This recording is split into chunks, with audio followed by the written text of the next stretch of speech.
how different and distinct is the Vincentian Creole from the rest of the Caribbean Creoles?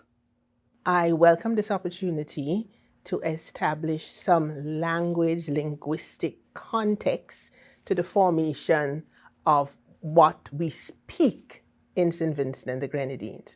Now, when I say what we speak, I'm talking about specifically the vernacular, the spoken language, as opposed to the official written language, standard English. Now, what we have in St. Vincent and the Grenadines now that I'm referring to as our vernacular or Creole English is made up of what I would describe as three different varieties of English. Three different varieties of English, meaning we have what we call a basilectal variety, a mesolectal variety, and an acrolectal variety. Now, those are varieties of English that have more and less aspects of what we regard as standard English or what we recognize as standard English. Now, the basilectal variety is the one that has the least, and then we go right up. The mesolectal variety has more, and the acrolectal variety is closest to standard English, right? Now, in terms of speaking, what we speak, linguists tend to be very particular about what they define as Creole. Okay, it has to have, a specific entity. It has to have specific parameters. Okay, what we speak in St. Vincent and the Grenadines is what I would say is fluid. It's fluid. And this is what I think poses some difficulty with regard to giving it a certain, box to say this is Vincentian Creole, right? There is no established form throughout the country, and our country is 32 islands and keys, so there is no established form throughout the country. So I would say we have a fluid vernacular, okay, which is close and further away from standard English. All right, so it's a fluid vernacular. Do we call that Creole? I prefer to say it is Vincentian Creole English. And now, my next question to do with the culture and heritage. So, could you please elaborate on the cultural importance of the Vincentian Creole in your country and how it reflects the identity of the people?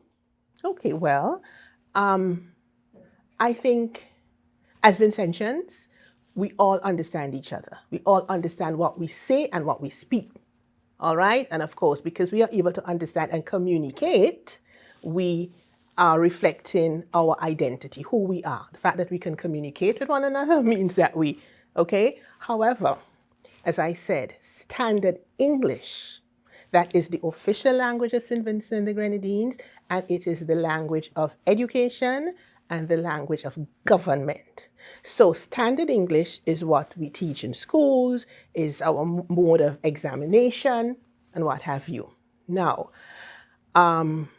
we are very much aware that there is a gap, or rather there are gaps between the standard English and the vernacular, but language is context, language exists in its different perspectives, okay? So we say what we have to say depending on the context, all right? When we are speaking officially, when we are doing our official issues with regard to school and government and so on, it is standard English, right?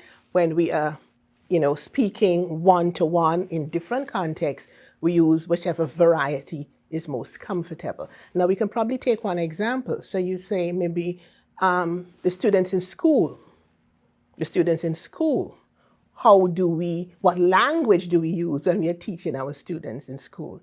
Let us say we use whichever language is appropriate in the particular context. The target language is standard English, and we would use our vernacular in the various levels in order to teach the standard English, in order for our students to achieve the standard English. which we do.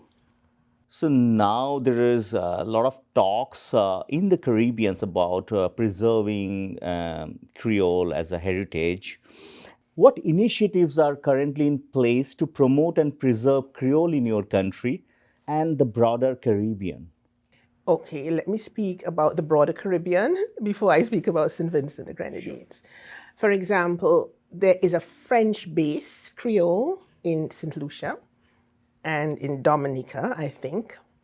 And those Creoles, as far as I'm aware, are pretty distinct. Remember, I mentioned to you that in St. Vincent and the Grenadines, what we would regard as Creole English is not distinct, it is fluid, okay?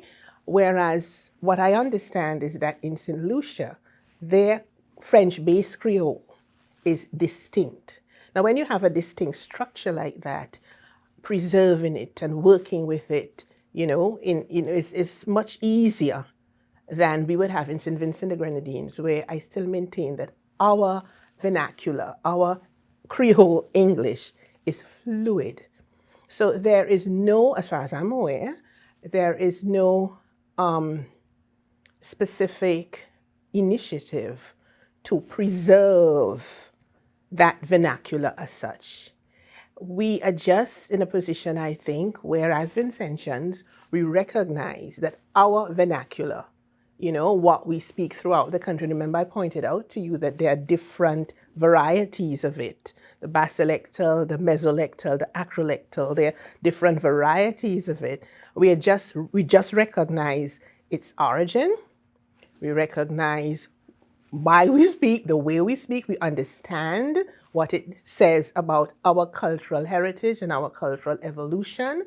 But in terms of an official policy to try to protect it in any way and what's not, I am not aware that we have that type of initiative. Okay? But of course, I mean, just to go on a little further, for example, in school, in secondary school, and I would make lots of references to secondary school or school because I am a teacher.